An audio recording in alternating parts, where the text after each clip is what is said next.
தீர்த்தம் அப்படின்னாலே அதிசயம் தான். முக்கியமா பெருமாள் கோவில்ல தரக்கூடிய ஒரு அதிசய தீர்த்தம் பத்தி தான் இன்னைக்கு இந்த வீடியோல பார்க்க போறோம்.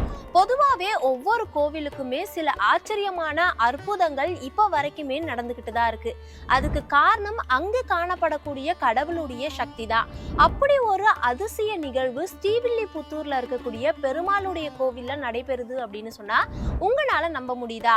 பல அற்புத காட்சி அமைப்புகளோட அழகான இடமான கோவில் பட்டணமாகிய ஸ்ரீவில்லிபுத்தூர்ல சில கிலோமீட்டர் தொலைவிலேயே குன்றின் மீது எழில்மிகு அழகோடு கட்டழகர் கோவில் மலை உச்சியில மிக பிரம்மாண்டமா அமைஞ்சிருக்கு.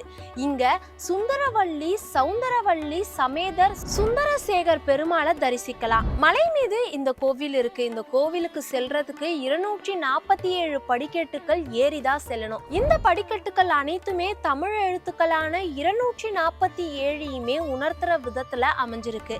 அது மட்டும் இல்லாம இந்த மலையின் மீது சிலம்பு ஊற்று என்ற தீர்த்தம் கிடைக்குது. இந்த தீர்த்தம் அங்க இருக்கக்கூடிய நாவல் மர பொந்துல இருந்துதான் உற்பத்தி ஆகுது. இது அங்க இருக்கக்கூடிய மக்கள் அதிசயத்துல ஒன்றா பாக்குறாங்க. அந்த நீரூற்றின் நீர் கீழ் நோக்கி மட்டுமே செல்கிறது. அந்த காட்சியை காண்பவர்களுக்கு மனதை கொள்ளை கொள்கிற அளவுக்கு அந்த விஷயம் அவ்வளோ தாத்பரியமா இருக்கு. கோவிலின் பின்புறம் உள்ள மலையை பார்த்தால் பெருமாள் பள்ளி கொண்டது போல காட்சி அளிக்கிறதா இப்போ வரைக்குமே மக்கள் சொல்றத கேட்க முடியுது.